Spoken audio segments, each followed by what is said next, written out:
Hey, my friends, we're going to pick up on Gone Crazy in Alabama, and right now we're going to read Three Dog Night.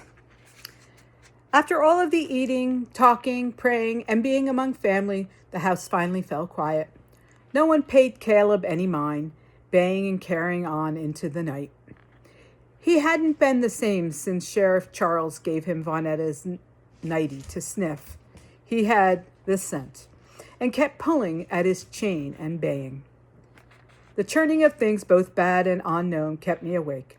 I was mostly being in our room, feeling the before and the now in every corner. Caleb's noise didn't help any more than knowing my father must have driven the wildcat as far as Virginia by now, or North Carolina. All I had wanted was to have every single one of us under one roof. Now, with so many of us and Papa and Mrs. Cumming, I felt like I couldn't breathe.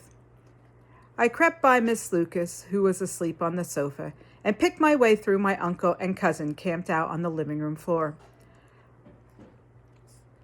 I hoped the floorboards wouldn't give me away.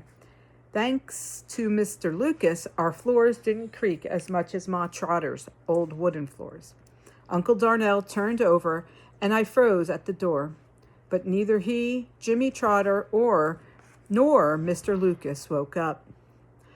I stepped out of the porch in my bare feet. Caleb wouldn't stop barking.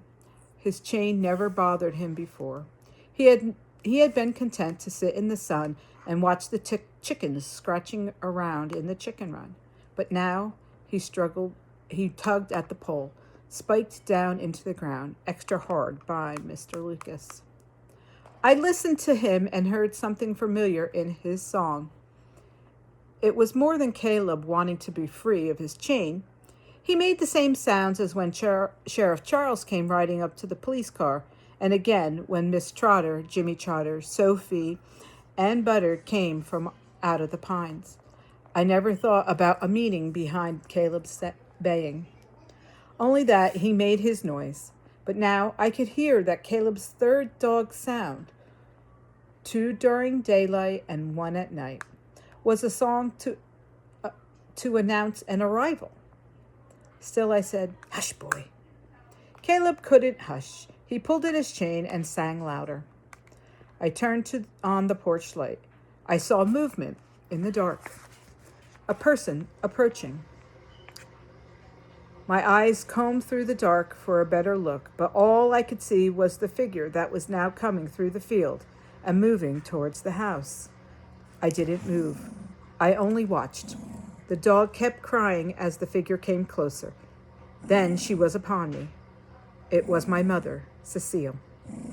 She hadn't even gotten fully to the porch, but she was already speaking. They found Vonetta.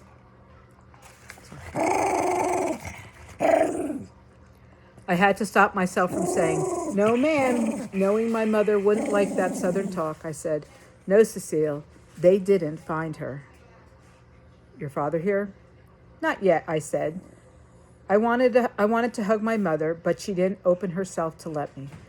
So I stayed where I was. All she wanted from me were answers, so I gave what I had. Uncle Darnell said the way Papa drives, he and Mrs. will be here just around noon. Mrs. Pa's wife.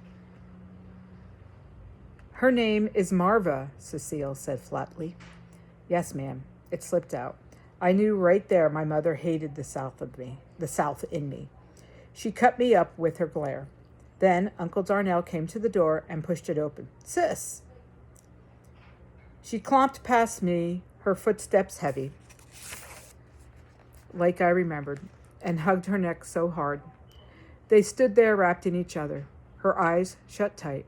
I heard her say to him, "I never meant to leave you," something she'd never said to me or my sisters. Then he spoke into her neck. "I know, sis. I just couldn't stay," she told him. He said, "I know." I was right there, but on the outside, it didn't seem real. My mother, wild-eyed and tired, suddenly here, close enough to touch, although she didn't reach out to me or let me touch her, but I smelled the coconut oil in her hair and the sweat of someone who'd been marching 10 miles.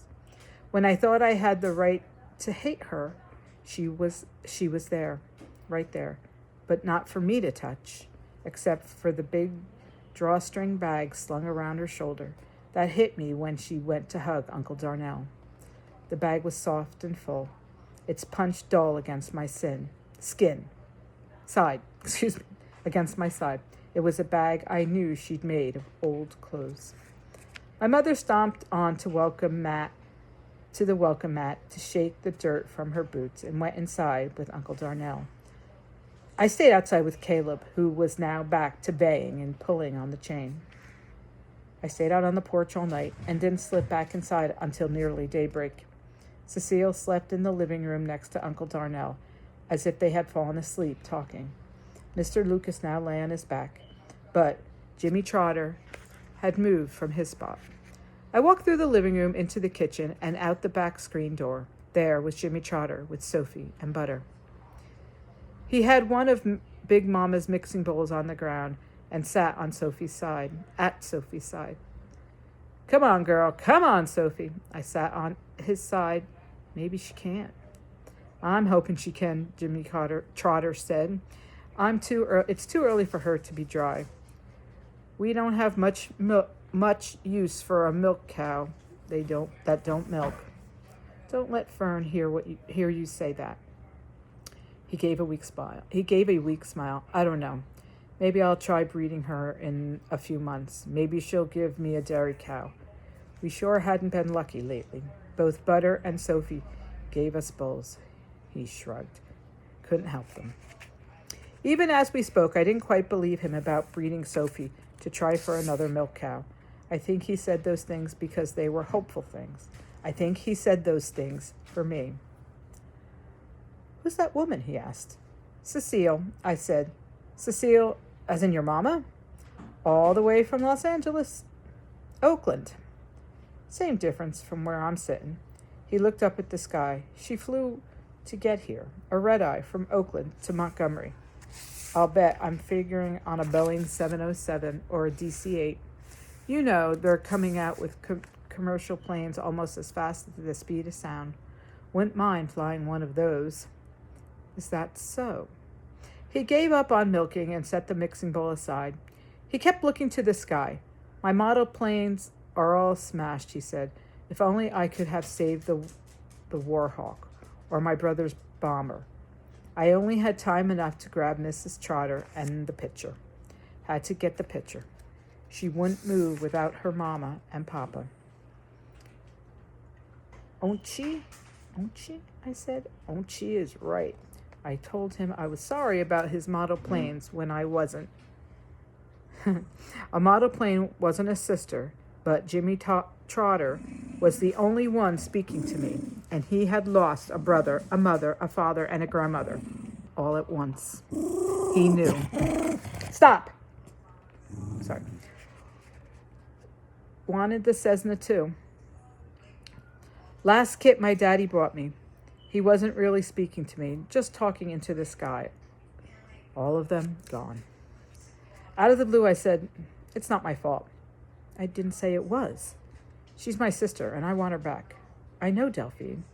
Then we said nothing for a while. You might be glad to have your mama here, he said, even as sad as things are. I knew from that he didn't believe we'd get Vonetta back, but I couldn't think that way. Cecile's not a mama, I told him, but not angry or snippy. I was just stating a fact. What do you mean? She's Cecile, that's all. He nodded like he understood, but I knew he didn't. He'd never run out of things to talk about but we hardly had anything to say to each other now. I figured he'd stop talking to me like everyone else, and then Papa wouldn't be here, and it would get worse before it got better. And it might never get better. Jimmy Trotter got up from his stool, and I stood with him. Darnell's going back with me to pick through what's left. Maybe we can find some photos or something. I'll come too. I can help. Cousin Dell, you don't want to see the house. tornado hit us hard. Radio says it was a 2, but I think it was a level 3. There it was, his nice way of saying, leave me alone, I don't want you around, I said. Cousin, I just don't get it. He waited for me to finish. Why did it take down your house and Mr. Lucas's house? Why is ours still standing? Jimmy Trotter shrugged. House is here, but you still got it. You still got hit hard.